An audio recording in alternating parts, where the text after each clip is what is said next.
Hai, Assalamualaikum warahmatullahi wabarakatuh. Anda bersama saya lagi, Sehistrozi dalam e-tuition subjek sejarah. Okey, untuk hari ini saya akan mengupas isu mengenai sistem pemerintahan Malaysia. Dan saya akan terangkan pada hari ini, apa yang kamu akan belajar pada hari ini adalah saya akan terangkan bagaimana bentuk sistem pemerintahan Malaysia secara sepintas lalu, dan saya akan ambil satu ciri-ciri sistem pemerintahan di Malaysia pada hari ini dan saya akan terangkan dengan lebih mendalam. Okey, so itu adalah apa yang kamu akan belajar pada hari ini. Okey, so first kali sebelum saya pergi dengan lebih mendalam lagi untuk topik pada hari ini, kita akan tengok bagaimana sistem pemerintahan di Malaysia. Okey, ini adalah hierarki yang ke atas ni, kamu boleh tengok. Ini adalah bagaimana bentuk sistem pemerintahan di negara kita. Yang paling tinggi adalah perlembagaan ataupun kita kenali sebagai undang-undang tertinggi. Okey, dan setiap negara dalam dunia ini perlu ada satu undang-undang tertinggi yang kita gelar sebagai perlembagaan, termasuk di negara kita. Dan di dalam pemerintahan Malaysia kita terbahagi kepada dua. Yang pertama, kita menjalankan pemerintahan demokrasi berparlimen, dan satu lagi adalah raja berperlembagaan. Dan di bawah dua sistem ini kita ada tiga badan yang sangat-sangat penting dalam menggerakkan sistem pentadbiran di negara kita. Apakah badan-badan tersebut? Kita ada badan perundangan yang bertanggungjawab menggubal atau mewujudkan undang-undang di negara kita. Dan yang kedua, kita ada badan kehakiman.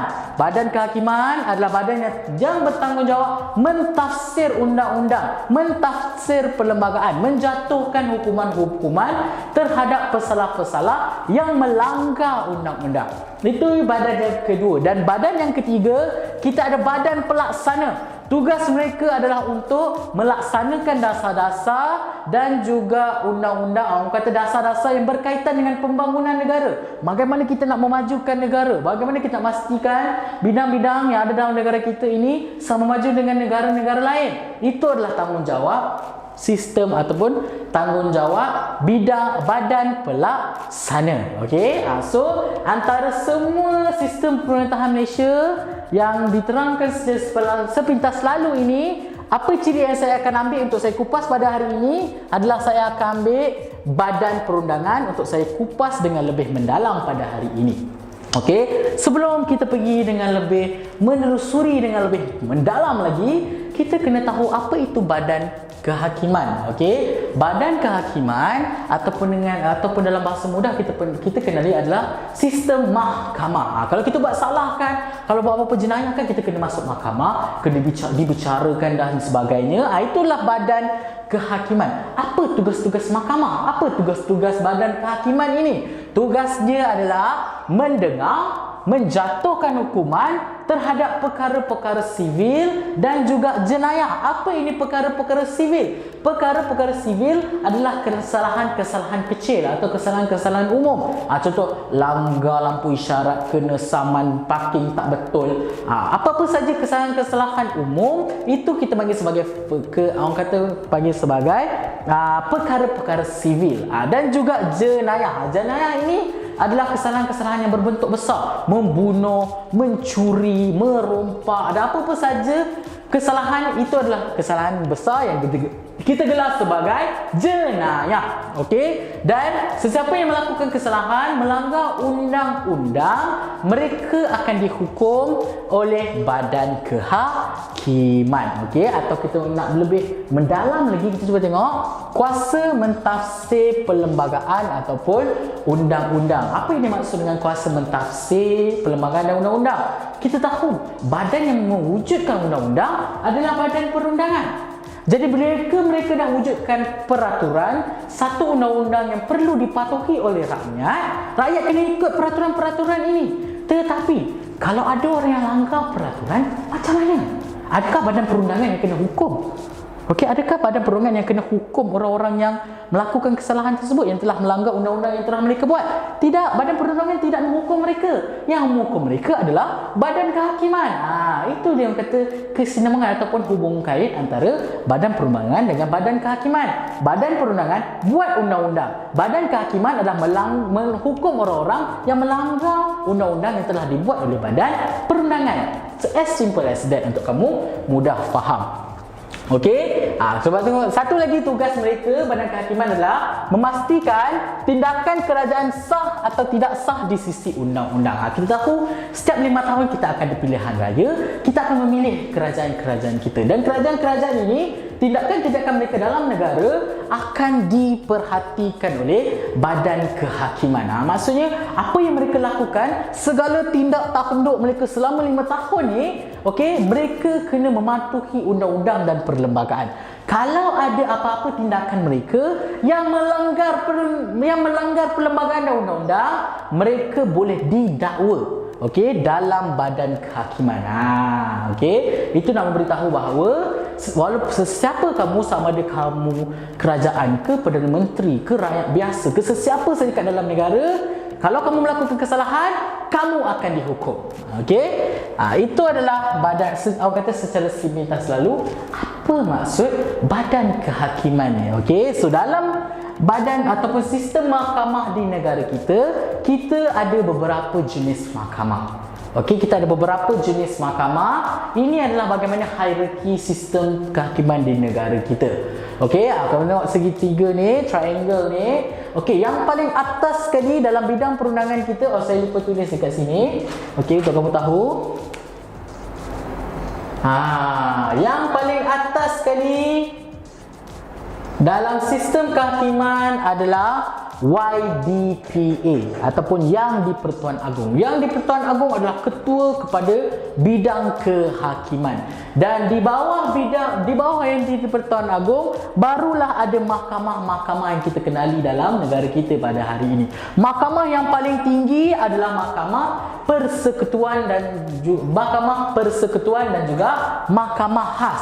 Mahkamah Persekutuan ini adalah mahkamah yang bertanggungjawab untuk membicarakan kes-kes yang bersifat besar, bersifat bersifat negara. Contoh kes-kes seperti YMDB, kes-kes yang bersaiz besar. Okey, kesalahan-kesalahan besar akan dibawa ke dalam Majlis Persekutuan. Kesalahan-kesalahan dilakukan oleh pihak kerajaan akan dibicarakan dalam Mahkamah Persekutuan. Apa pula Mahkamah Khas? Mahkamah Khas ini dia sama level dengan Mahkamah Persekutuan. Tetapi Mahkamah Khas ini adalah mahkamah yang membicarakan kesilapan-kesilapan ataupun kesalahan-kesalahan yang dilakukan oleh golongan-golongan raja. Kita ada 9 raja dalam negara kita kan. Kalau ada daripada 9 ni raja ini melakukan kesalahan yang melanggar perlembagaan, mereka akan didakwa di dalam Mahkamah Khas. Maksud mereka ada special mahkamah diorang sendiri.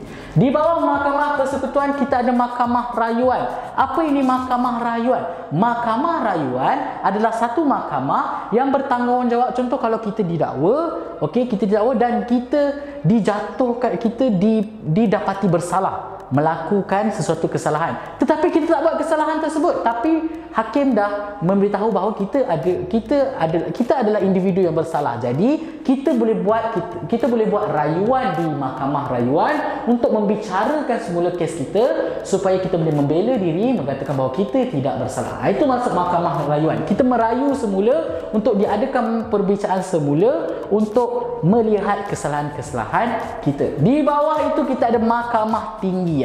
Mahkamah Tinggi adalah mahkamah yang membicarakan kes-kes yang besar juga. Lepas tu kita ada Mahkamah Seksyen, dan mahkamah yang paling rendah kita ada Mahkamah Magistrate. Ini adalah bagaimana pembahagian mahkamah di negara kita dengan pembicaraan kes-kes yang berbeza-beza. Kalau kes yang berprofil tinggi, dia akan dibicarakan di mahkamah yang tinggi. Kalau kes-kes yang berprofil rendah, mereka akan dibicarakan di mahkamah yang rendah. Okey, kalau kamu tengok, ini adalah pembahagian dia.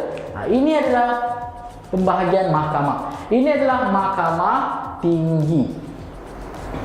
Okey, ini adalah peringkat tinggi, ini adalah peringkat rendah. Tinggi, rendah. Okey. Okey, dapat dekat situ. Jadi apa-apa saja kesalahan yang kita lakukan dalam negara kita, kita akan tengok kesalahan-kesalahan kita itu akan dibicarakan di mahkamah yang mana satu.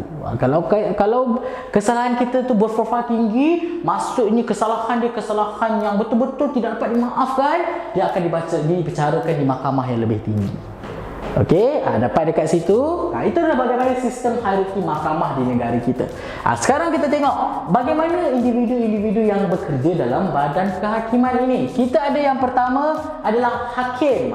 Siapa ni hakim? Kalau siapa pernah tengok cerita-cerita mahkamah, cerita-cerita berkaitan dengan undang-undang, kamu akan tengok orang yang duduk, yang tengah-tengah duduk di kerusi dia yang paling tinggi. Lepas tu kalau contoh dekat bahagian Eropah, bahagian barat, mereka akan ada satu macam rambut palsu yang warna putih tu. Itu adalah hakim. Apa tugas hakim? Tugas hakim adalah mengambil keputusan terhadap perbicaraan siapa yang bersalah. Maksud yang ambil keputusan dalam perbicaraan sesebuah kes, sama ada yang mana yang bersalah, yang mana yang tidak bersalah, itu adalah hakim. Dan siapa ini hakim? Hakim adalah individu yang paling penting sebab dia yang buat keputusan. Kalau ada dua perbalahan antara dua orang yang pendakwa dengan pembela, siapa yang ambil keputusan untuk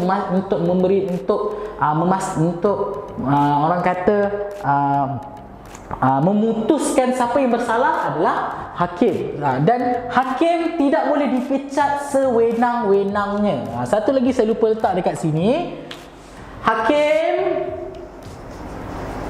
dilantik oleh YDPA. Ini satu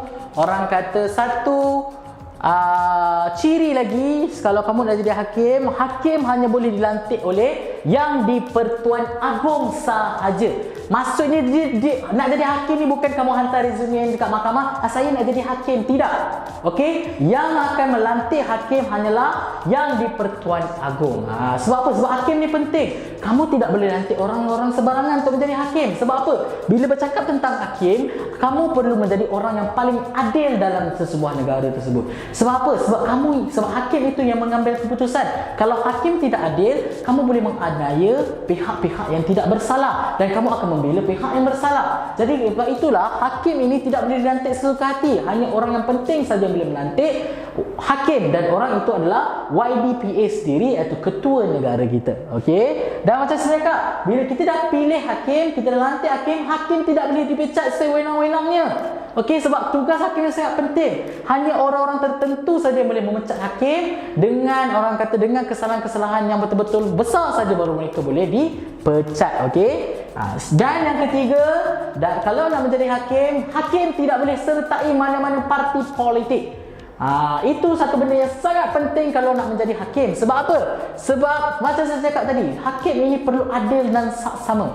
Kalau dia memilih satu parti politik yang dia sertai, maksudnya dia tidak adil, maksudnya dia dah bias kepada satu parti politik. Jadi untuk memastikan hakim ini tidak dibelenggu dengan pengaruh-pengaruh politik, hakim tidak dibenarkan untuk menyertai mana-mana parti politik. Tak kira lah UMNO ke PAS ke PH, tak boleh. Okey, hakim ni kena dijauhi dengan pengaruh-pengaruh politik supaya dia boleh memastikan keadilan itu tetap ada. Okey, itu adalah mengenai hakim. Dan di bawah hakim kita ada satu penasihat undang-undang ataupun kita bagi sebagai peguam negara. Peguam negara ini juga satu tugas ataupun satu jawatan yang sangat penting dalam negara kita.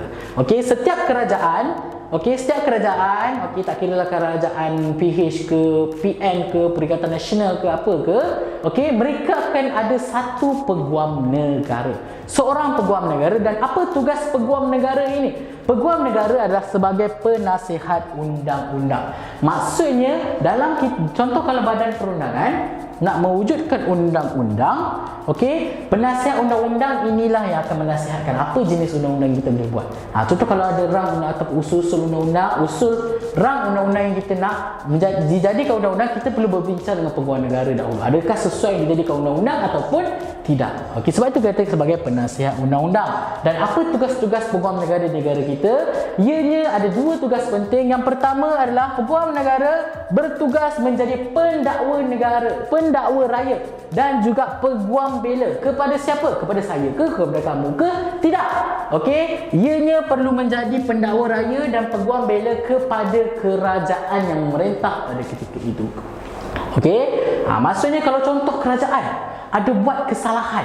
Okey, kesalahan contohnya kesalahan yang berkaitan dengan hak rakyat. Contohnya kerajaan dia janjikan nak bagi duit 500 ke duit 600 ke 1000 kat rakyat, tapi kerajaan tak bagi. Jadi ini merupakan kesalahan dan kesalahan ini boleh dibicarakan dalam bidang kehakiman dan macam mana kerajaan nak membela diri dia. Okey, kerajaan akan menggunakan peguam negara untuk membela, menjadi peguam bela kepada pihak kerajaan. Sama juga kalau contoh kerajaan nak mendakwa seseorang. Okey, contoh seseorang ini ada buat kesalahan yang besar dalam negara. Okey, jadi macam mana pihak kerajaan nak mendakwa seseorang ini? Dia akan menggunakan peguam negara sebagai pendakwa raya bagi pihak kerajaan. Okey, itulah serba sedikit mengenai sistem kehakiman di negara kita. Okey, dan macam saya cakap sebelum ini, tiga badan ini sangat penting dan sangat memerlukan antara satu sama lain. Kalau tak ada satu badan, sesebuah kerajaan itu tidak dapat bergerak dengan lancar. Sama juga dengan badan kehakiman. Bayangkan kalau negara kita tak ada bidang kehakiman. Kita ada undang-undang, tetapi bila undang-undang kita dilanggar, undang-undang kita tidak dipatuhi, siapa nak mengukur orang yang buat kesalahan terhadap undang-undang ini? Tidak ada. Jadi negara akan jadi kucak-kacir. Sebab itulah wujudnya badan kehakiman untuk menghukum individu-individu yang melakukan kesalahan. Tidak kira pun siapa, tidak kira siapa kamu. Kamu rakyat ke, kamu pemerintah ke, kamu Perdana Menteri ke, menteri ke, kalau kamu buat kesalahan yang melanggar undang-undang, yang melanggar perlembagaan, kamu boleh didakwa dalam bidang didakwa oleh badan kehakiman di dalam sistem mahkamah di negara kita. Okey, so sampai di situ saja topik kita pada hari ini. Okey, jangan lupa untuk lihat video-video saya yang lain. Saya akan bincangkan topik-topik yang lebih menarik lagi untuk kita kupaskan. Jangan lupa untuk subscribe dan like video saya. Okey, itu saya daripada saya, Sehistrozi dalam e-tuition subjek sejarah. Okey, bye.